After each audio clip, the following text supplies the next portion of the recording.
This right here is an extremely powerful Android handheld, made by the same people who made some of my previous favorite handhelds. AYN is the company that made the Odin 2 Mini, and more recently, the dual-screen AYN Thor.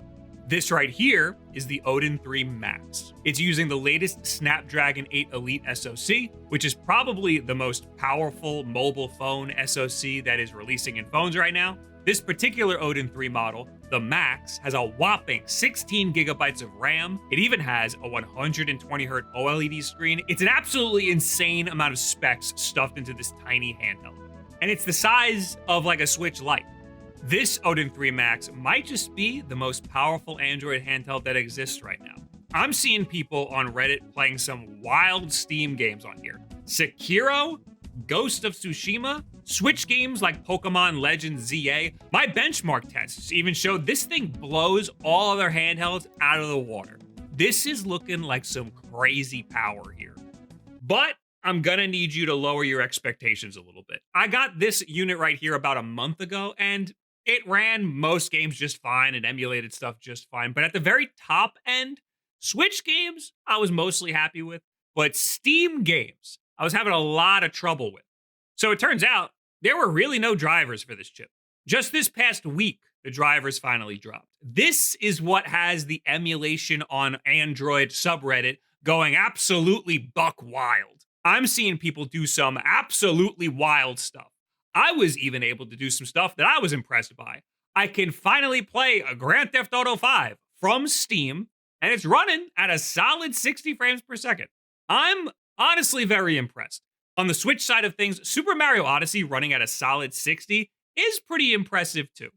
But it's still an Android device. So it has kind of a ceiling. And I think we've reached that ceiling, maybe gone a little bit past that. That ceiling right now is being propped up by these Snapdragon 8 Elite drivers. And these drivers are kind of still in beta. So while they are impressive, there's still some stability issues. Hell, I've even seen some people running their devices over a block of ice just to squeeze as many frames out of their device as possible. This is the most power that I've seen an Android device being capable of. But there are certainly some trade-offs.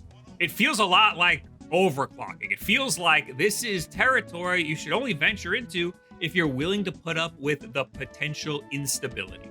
So there are use cases where this should be better, and technically it can only get better from here. Let me show you exactly what I've been able to do on here that I haven't been able to do on any other device. But first, notice you're looking at my cool new chair. This video is sponsored by Lenovo.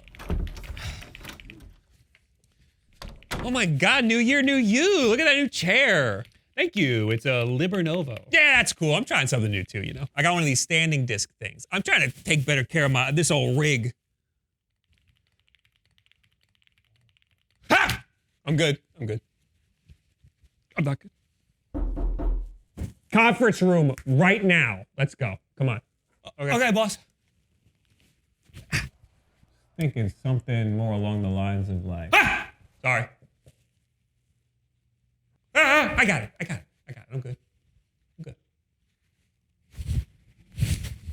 If you're like me, most of your day is spent sitting. Why would you waste your time in a gaming chair or any other ergonomic gimmick? Lenovo built a smart ergonomic chair that's called the Omni that's actually designed for people who sit for long stretches and still want to feel good afterwards. This is what ergonomic sitting should look like. Lower back full supported, elbows 90 degrees, neck supported by neck rest. I'm like a golden retriever, I got a lot of neck problems. I need a back rest. And get the foot rest too for even better posture. Check out this Bionic Flex backrest. It contours to your unique body. It doesn't force you into one rigid pose. You can move around still. I notice you're not making eye contact. Yeah, it helps if I just stare at the wall. Yeah, I get motion sick on this thing. Don't move. Please don't move. Don't move. Stop. It's fully adjustable, but it also just moves with you. It's extremely easy to manage. Take a nap in it. It's got 4 recline modes. It even has a motor in it to help you adjust. And it has massage modes. Ooh. It's powered by this tiny little USB-C battery that pops right out. One full charge lasts about 30 days, so it's not something you have to think about too much. This thing took me no time at all to set up, but my favorite part about it is just how much it moves with you. I've never felt this in any other chair before. Oh, and of course it has massage modes. Oh yeah. Oh, yeah. Check out Librenovo at the link in the description below. Get your own Omni. Oh, yeah, the boss got you a Librenovo chair so you don't have to keep using that stupid ball disc. It's not stupid. Just take it for a spin. All right, man. I'll admit when I was wrong. This chair is really nice. Has it got lumbar support? Ah! I'm just joshing. I'm sorry. I'm trying to work. I'll stop. This thing is going to emulate retro games up to and including GameCube and PS2 just fine. With this much power, I'm honestly a little bored with testing retro games. They always run great these days. This device does have a 120Hz OLED screen, so you can do some pretty cool stuff with black frame insertion to mimic a CRT effect. It does look pretty awesome.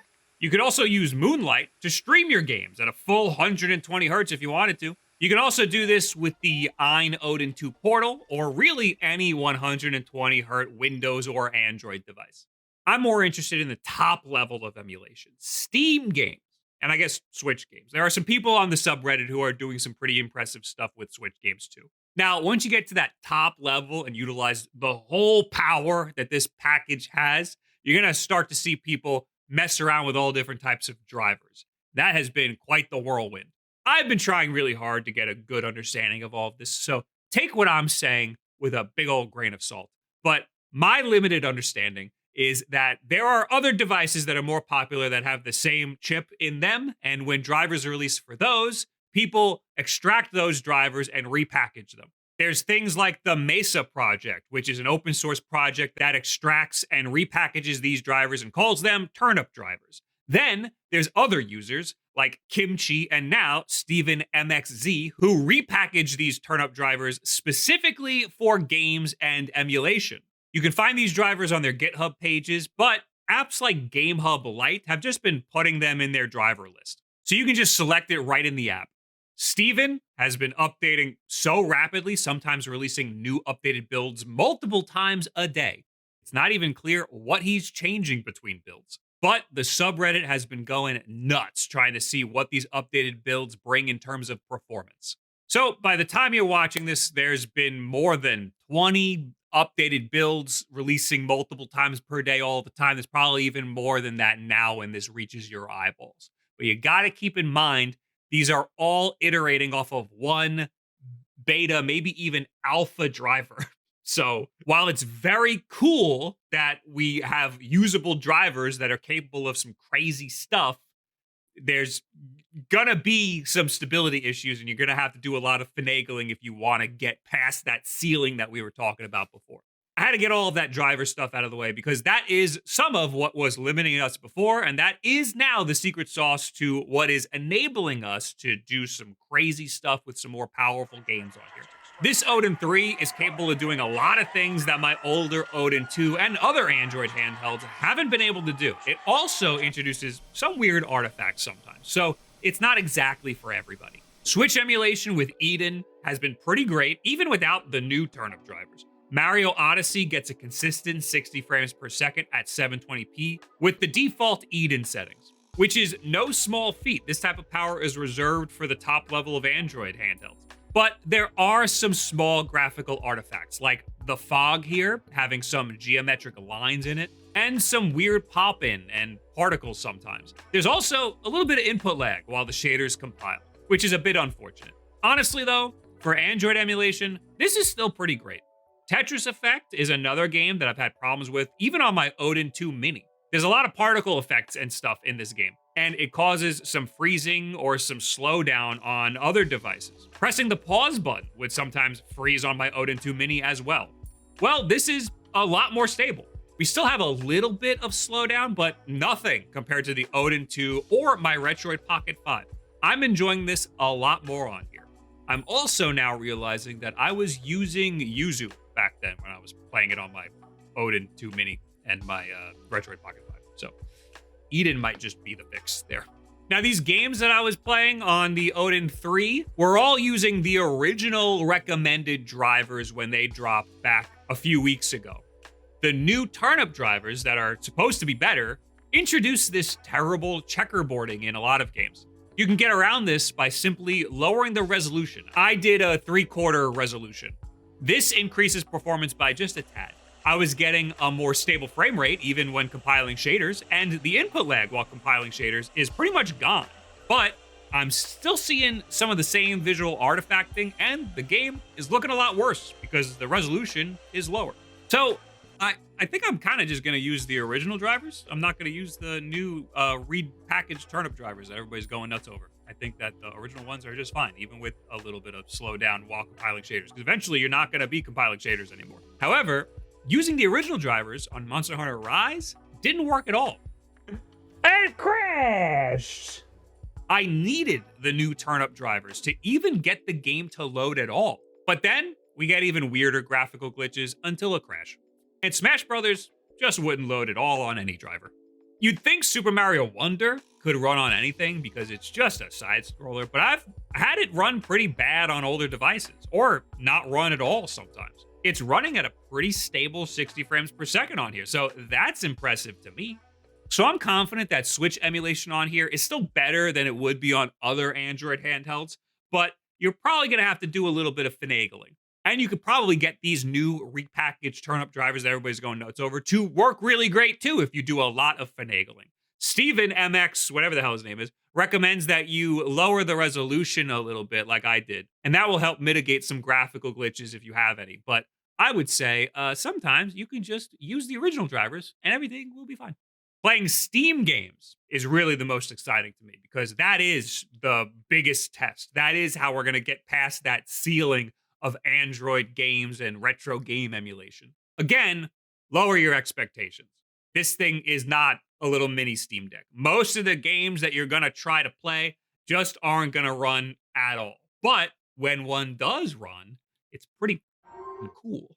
Steam games are playable on Android now via apps like GameHub, Lite, and Game Native.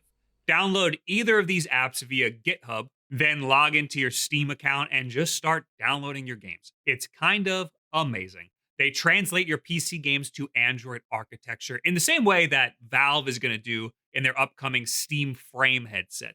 It's amazing. I have a whole video on it. A lot of development progress has been made since that video on both Game Native and GameHub Lite. I really want to say GitHub Lite so bad. GameHub Lite, make sure you're getting the Lite one and not the GameHub that's in the Google Play Store. GameHub Lite is a version that's a little more optimized. It's a more open source community focused one, and it doesn't require a login. And when you get either one of these, start with something small, like Hollow Knight, Silksong, or something. On the Odin 3, at first, when I got the handheld, I tried Steam games via Game Native. Basically, nothing worked. I had to download GameHub Lite. Then I was able to play Skyrim and Neon White, both of which provided me slightly higher frame rates than what I would have normally gotten on other devices, but nothing groundbreaking. Then I got my hands on the new drivers. I could play Cyberpunk at 12 frames per second. 11. 12. We got a stable 12 frames. Never mind, it froze. And you know what? It can, in fact, run Crysis. Crysis Remastered. It got around 40 frames, but it was pretty stable the whole time. Tetris Effect runs way better via GameHub Lite than it does in the Eden emulator. If the Switch game that you want is available on Steam, try it on GameHub Lite or Game Native. It might even run better than it does in Eden. And you know what's crazy? You don't have to pirate it. You can just pay them the money to play the game on a device like this, on a more convenient device, wherever you want it. You can just pay them your money. And that's why Steam is great. They let us play the games however we want. That's why I'm more willing to give them my money. Admittedly, most of the games that I tried did not work, but I'm really trying to find where the ceiling is. So this shouldn't really be points against the Odin 3. There were two games that I got to play that were actually really impressive to me. The Resident Evil 2 demo runs kind of really good. At 720p, we're getting around 30 frames per second. It would go up past 40 frames per second sometimes and dip below 30 frames sometimes. I would honestly probably just lock it at 30 frames just to try to keep it stable. This is also with all of the textures at their lowest. It's a little uggo, but remember, we're playing a modern AAA PC game on what is essentially a phone. So this is kind of really cool. This is also using the original GameHub Snapdragon 8 Elite drivers. The new turn-up drivers give us graphical glitches once again. Steven recommends turning off DXVK_HUD.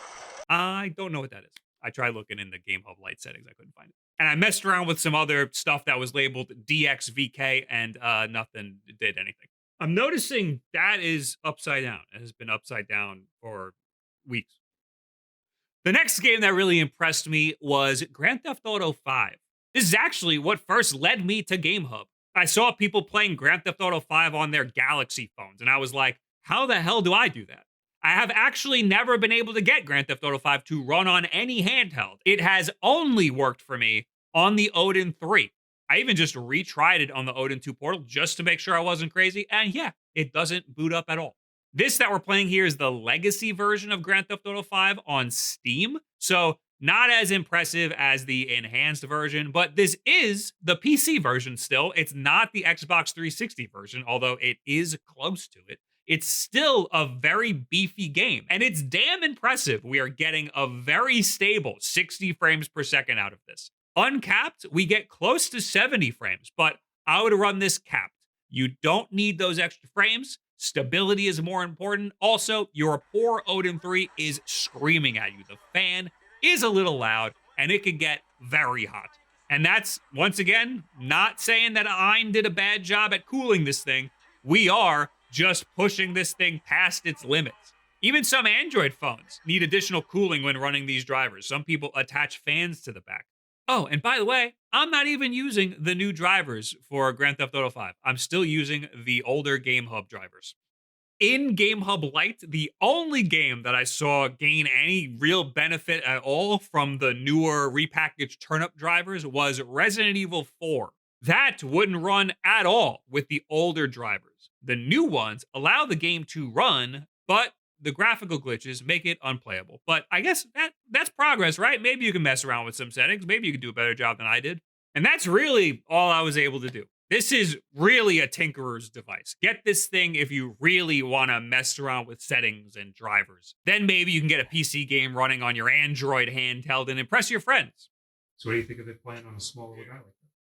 I think it looks like That's Jerry. He got laid off from his job and he's a YouTuber now, and I'm going to be in his video next week. You should watch his video next week. Other people on the emulation on Android subreddit have been doing some pretty wild stuff, and it just seems to keep getting wilder. God of War Ragnarok. It's not running great, but it's running. Some people are getting Red Dead Redemption 2 running at upwards of 50 frames per second. Someone got Star Wars Jedi Fallen Order to run at a remarkable 60 frames per second. I don't know how they did this. I can't even get past the EA launcher. Productivity, who aids in the development of GameHub Lite and Game Native, was able to get Sekiro to run at over 50 frames per second. Just today, I saw someone get Elden Ring at around 30 frames per second.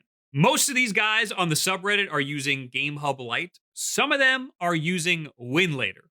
Winlator will probably allow you to configure more stuff if you really want to tinker, but it is significantly harder to use, and there's a lot more stuff you need to configure, and it doesn't have cloud saves right out the box. You got to configure all your cloud saves. So something like GameHub Lite, it just, when it works, and your cloud saves are right there. You don't really have to do much at all. So I'm going to stick to GameHub Lite. Also, sometimes games run better on GameHub Lite just right out of the box.